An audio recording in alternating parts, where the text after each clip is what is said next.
If you struggle with the winter blues, also known as seasonal affective disorder, then this YouTube video is just what you need to watch. In today's short episode, I'm going to cover my favorite ways to holistically support your body and your mind during these darker, colder months. These tips will not only be backed up by science and research, but also by personal experience, because I grew up in Chicago and we had incredibly long, dark, and cold winters, and our mood and our energy and our overall health definitely took a hit during these months, so I definitely learned a lot about how to support myself during this time.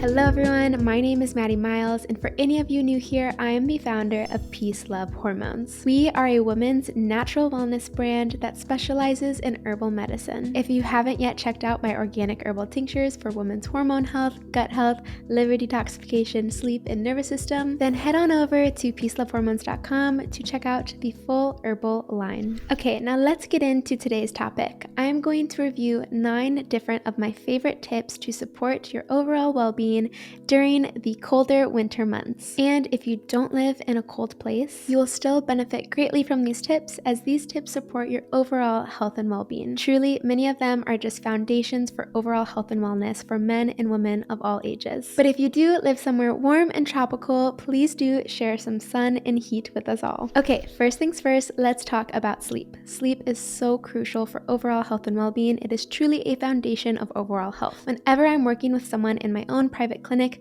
I always address how is his or her sleep. Sleep is when we do the bulk of our brain detoxification, our cellular repair, and it is incredibly beneficial for our neural health and for our hormone health. Sleep is also when we are able to repair our nervous system. We could talk for an hour about sleep, but I do have an entire podcast episode all about sleep, the health benefits, and what happens when you are sleep deprived. So if you haven't yet, please do go listen to the Peace Love Hormones podcast on Spotify and on Apple Podcast. Number 2, get as much outdoor time as you can. I know this one may be tough if you live somewhere super cold, but please just bundle up as much as you need in order to feel comfortable being outside and get as much outdoor time as you can. If you need to pick and choose the times that you go outside, I highly recommend getting outside first thing in the morning and watching the sunrise if possible, and getting outside at the very end of the day to watch the sunset if possible as well. The specific sun rays emitted during sunrises and sunsets helps our hormone health, our circadian rhythm, and just our overall health and well-being. The more outdoor time and sun time will also support your neurochemistry and your overall mood. Additionally, the more outdoor time and sun exposure that one can get will only help to improve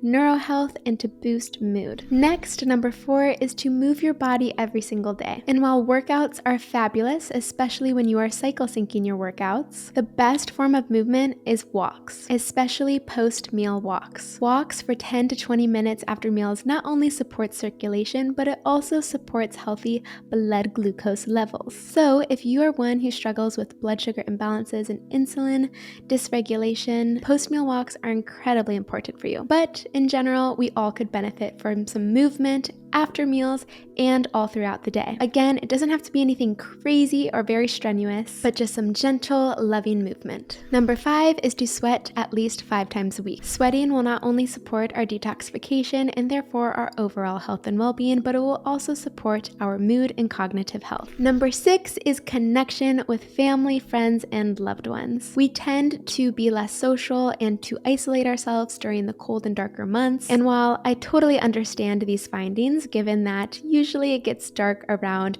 5:30, 5:50 p.m. depending on where you live, or perhaps even earlier, you don't always have that energy or that social battery to go out and see friends. Trust me, I get it. When it's dark at 5 p.m., all I want to do is cozy up with a warm cup of herbal tea and read my favorite book. However, I cannot stress the importance of social connection and human interaction, especially during the cold winter months. And your hangouts outs with your friends and loved ones does not have to be anything crazy. My close girlfriends and I have been loving long walks with each other around sunset hour, catching up over a warm cup of herbal tea, home-cooked dinners, and movie nights. Number 7 is nutrition, and it is not number 7 because it is not important.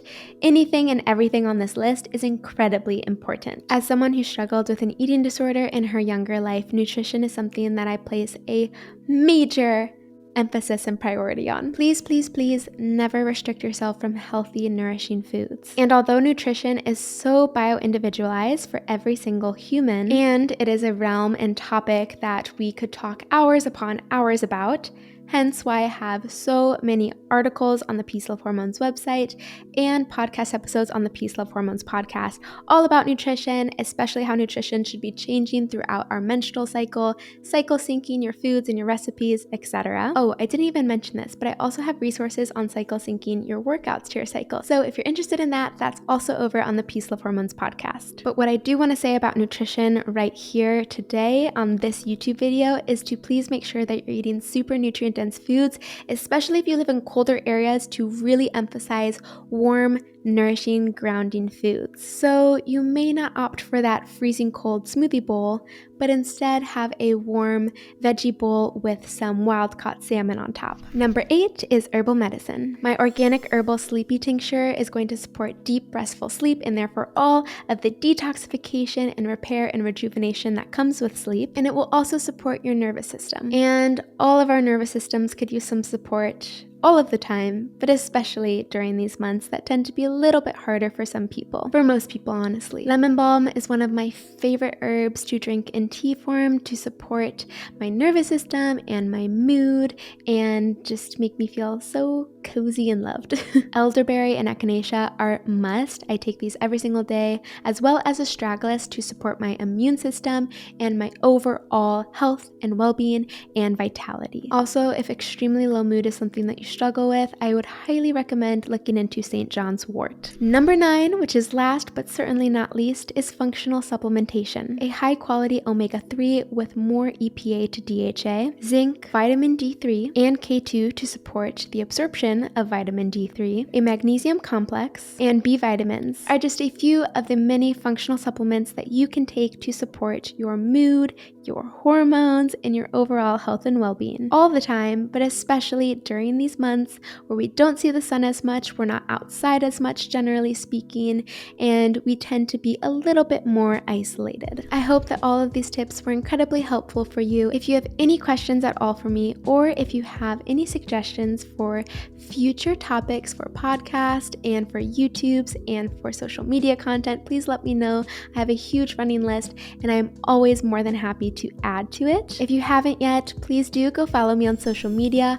My handle is @TheMaddieMiles and Peace Love Hormones is @PeaceLoveHormones. Additionally, you will absolutely find so much benefit from listening to the Peace Love Hormones podcast on Spotify and Apple Podcast. Moving forward, I will also be posting the podcast episodes on YouTube, so please keep a lookout for that. I'm incredibly excited for it. And last but certainly not least, check out the Peace Love Hormones website and my herbal tincture line, as well as all of my blog posts and articles to support you in your wellness journey. Until next time, Peace Love Hormones.